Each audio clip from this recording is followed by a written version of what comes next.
All right, welcome to another episode of Inside Advisors' Minds. Sean is not an advisor, but he works very closely with advisors. If you don't know, Sean Brown is the CEO of YCharts, which is a platform that I use regularly with working with my clients and portfolios. But he came down to do a podcast for the Advisor Tomorrow podcast, and I figured, well, while he's here from Chicago, let's get some content for clients and for All About Your Benjamins. So I am a big believer in entrepreneurship, and we were talking about it at lunch that I was not always an entrepreneur. It's something that's come up over the last couple of years, but I think that entrepreneurship is one way to drastically change somebody's financial plan. Not for everybody, not without risk, but you are a serial entrepreneur. Many startups you've been a part of. Now you are CEO of a company, and I thought maybe we could get Sean to share some lessons as an entrepreneur with those of you out there that might be wanting to start your own business or running your own business to help you along that path. So tell us a little bit about your journey as an entrepreneur, and then at the end, give us some knowledge, or as Tyrone Ross likes to say, some free jewelry for All About Your Benjamins. I've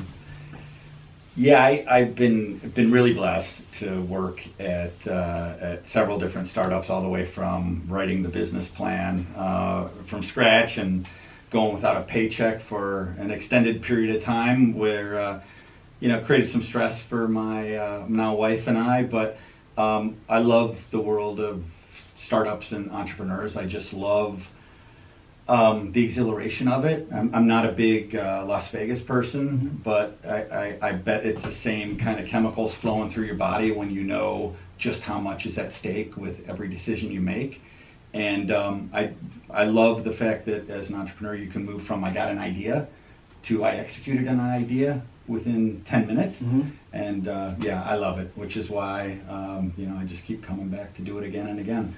So would you have categorized yourself as an entrepreneur as a kid, or when did you find this entrepreneurial spirit? I think I had the components of it because my family moved a ton growing up. We were always relocating, and I think that forced me to embrace change. I just, change was coming, and I had to learn to get by. I didn't have big groups of friends that I had known for 20 years.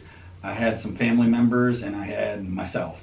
And I knew to rely on myself, and I knew the best way to get things done sometimes was in small, tight groups.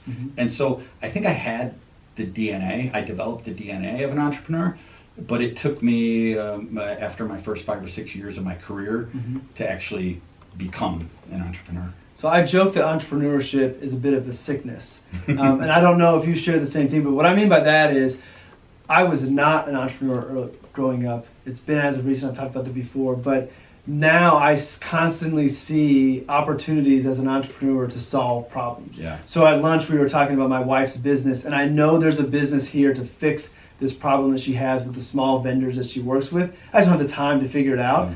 But 2 or 3 years ago I would have never thought that way. I would have been frustrated for her, and now I'm trying to think, how do I fix this problem? Here's a problem, there's a solution, how do I get there? And I can't turn that off. I love that. Do you find the same thing? Yeah, it's, you can call it a sickness or you can call it a superpower.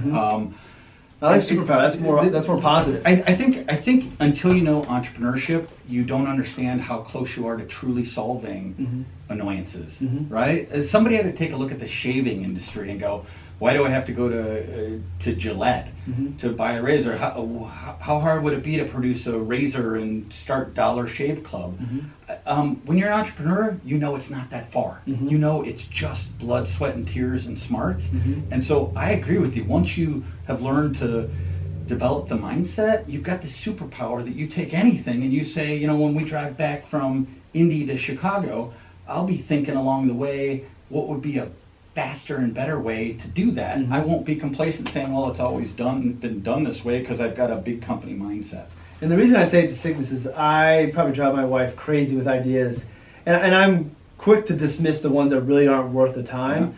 How do you, as an entrepreneur, kind of rein in all these ideas that you get and not get too distracted? Shiny object syndrome is a real thing, and it's something that's sometimes hard to battle. How do you remain focused on the task at hand, or evaluate this task really should be a gone after? Well, the first thing I had to solve for was how can I not be waking up all the time in the middle of the night? And my wife taught me how to do that. Is I just put a notebook by my bed, and I wake up I still wake up, and I jot stuff down. But once it's down, I don't feel the burden to execute right away. Right. So that's what I do at night. What I do during the days and weeks, I just know if I focus on solving one problem at a time, and usually I've prioritized things correctly, I got to focus there. As long as I got either a digital or a paper notebook that says what's the next problem I can solve, I'll divert my focus. But I think one of the challenges of an entrepreneur is don't spread yourself too thin. You're going to be better if you focus on solving